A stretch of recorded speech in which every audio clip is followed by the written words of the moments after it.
Hello everyone, hope you're doing well. Today I thought we'll go over some other news items which are around and about when it comes to War Thunder. I'll leave some little chapters in the description so you can go to the specific areas that you want when it comes to the game. But over the last day there's been a few developments, especially on the international side of things, and it's definitely going to be interesting to see what happens. Probably actually not a lot, if I'm quite honest with you, but we'll go through what I mean by that. Also, I am doing a fireside chat today. Now, if you don't know what a fireside chat is, we run it through the Discord, and it gives you guys as a community an opportunity to come on the Twitch stream and basically talk about anything you want when it comes to War Thunder or Enlisted. So if you're interested in that, make sure to join the Discord and also join the channel when it is going. And then all you have to do is request to speak, and then you can come on and we can have a chat about things.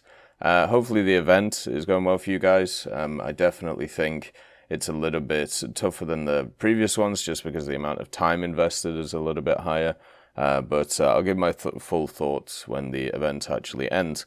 Anyway, let's get into the news.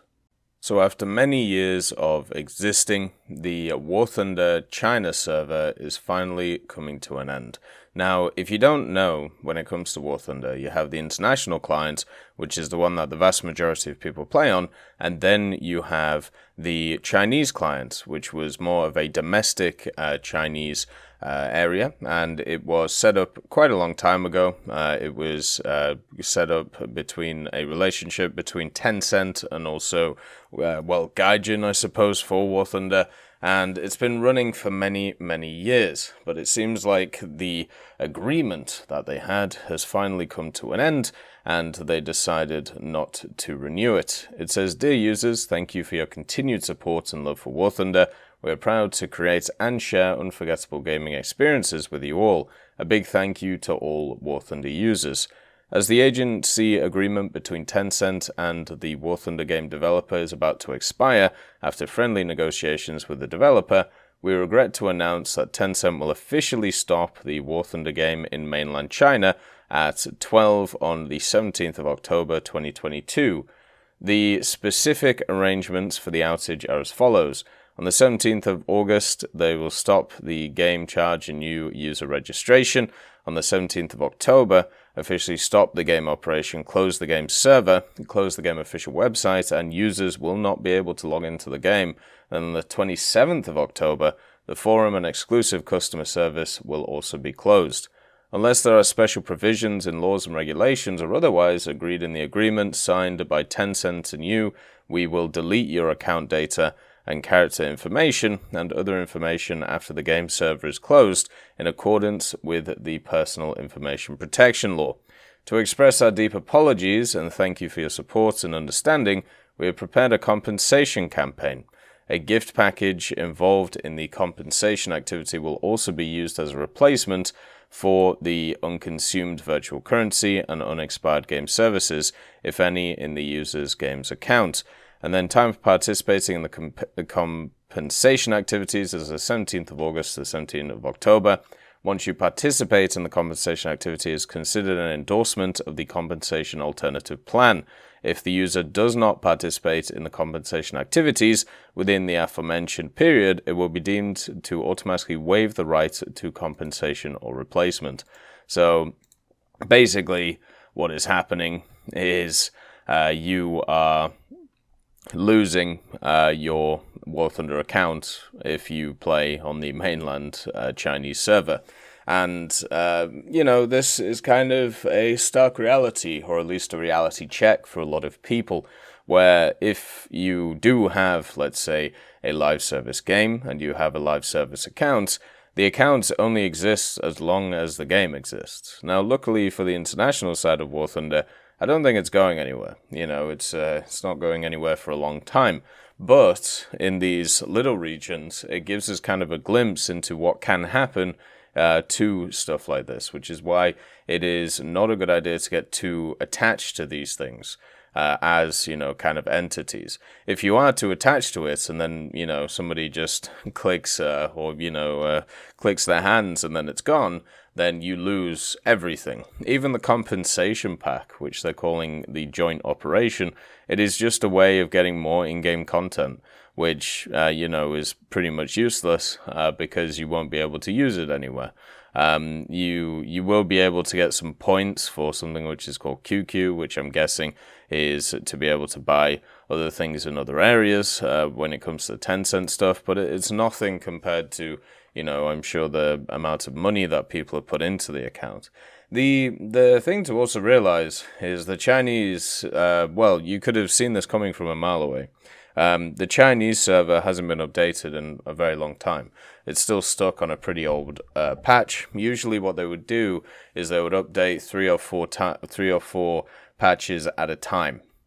So they'd do like this one big patch per year or two big patches in a year, which would have all of the content. But over like the last year or even two, there hasn't really been anything. It's kind of just been sat on the down low, not doing much. And every Chinese player I've actually talked to plays on the international server anyway. And this is something which I've seen a lot of people saying that, oh, well, now this server is closed. Now there's going to be a flood of Chinese players onto the international servers. No, they're already there. They've been there for years. They all play and they all have a bit of fun. There's actually quite a large Chinese community already on the international server. There's a lot of prejudice against them, which is very sad. And also, my favorite thing is I've met so many people, specifically Americans, trying to what would be the word? Con people into believing that they are Chinese and just griefing them to try and push the narrative of Chinese people bad, which is always a tough one. But when it comes to international client, all of the guys who played on the Chinese server are already there. Like, so there's not going to be this huge wave of Chinese players, because the reason why the native Chinese server is going away is because of the fact that hardly anybody plays it anymore, because the guys in China realized that they could just play on the international server, which is a hell of a lot better for them. Even if they had to use VPNs, it meant that they got access to more content, quicker queue times, they didn't have to worry about bots, and they didn't have to worry about anything like that. So, there isn't going to be this massive influx of players from this change. It's just going to be exactly how it already was before. It sucks when things die, it really does, and people are going to lose a lot of stuff in this, but it is a really good reminder that you don't own any of this, and you never will, and the best thing that you can hope for is some kind of compensation out of it at the end of the day, but it's never going to be worth it compared to the amount of time that you put in. So just remember that when going forward with stuff like War Thunder, you will never be able to kind of, you have to have fun with it in the moment. You're not trying to build it into something, because at any point it can be snatched away from you. This includes everything when it comes to online stuff, whether it's content creation, whether it's Steam even, whether it's Netflix or Amazon, or, whether it's just gaming in general. You don't own any of this stuff. At least from the online perspective. So it can just disappear overnight. And this is just a stark reminder that that can happen. There wasn't its fix today, but I'll go over that tomorrow when it's a bit more pertinent. And I did want to have a look at two things from a Datamine, though, because it seems like, people are talking about it, so why not? So, first of all, there is a new bonus which is coming in, and it's the design competition bonus. And this is probably relating to some kind of little competitions they're going to be doing in the future, maybe to get a decaling game, maybe to get a camouflaging game, who knows, but definitely looking forward to it. And then also there's a new CC decal, and it is of course for Eva Elfie. Now, if you don't know who Eva Elfie is, she has a YouTube channel, and also some other slightly different forms of social media, but she's most well known for her, I suppose, pornographic side of things is the kindest way of putting it. But she was sponsored a few times when it comes to War Thunder on her actual YouTube channel, and it looks like they're going to be doing it again. So just if you want this decal, and if you want, you know, the quite nice pin-up that comes with it, it might be worth basically checking on her YouTube channel every so often, because she'll probably do a sponsorship, and then you just click the link, and then you get the decal. I don't think this is going to be similar to other CC decals, where it's like the 3% offer thing. I think it's just going to be the promotional one, but who knows? If there's any developments with it, I'll let you know, because I'm sure some of you thirsty individuals are more interested. Anyway, let's have a good day. Hopefully all of you have a wonderful time, and I'll see you next time. I'd just like to thank Nicholas Richardson, Elove Goat, Pyman675, Winter Scientist, Merciless Reaper, Jerry Prevolt, Megadino King, Orange Tail, Teddy, John Ryman, Universe, Ambrosius McClellan, Daniel Stanton, Moxie, B. Young, Uncle Bean, Sem Arslan, Derek R., Bareen, Lafouche, and Samuel Slick for supporting the channel.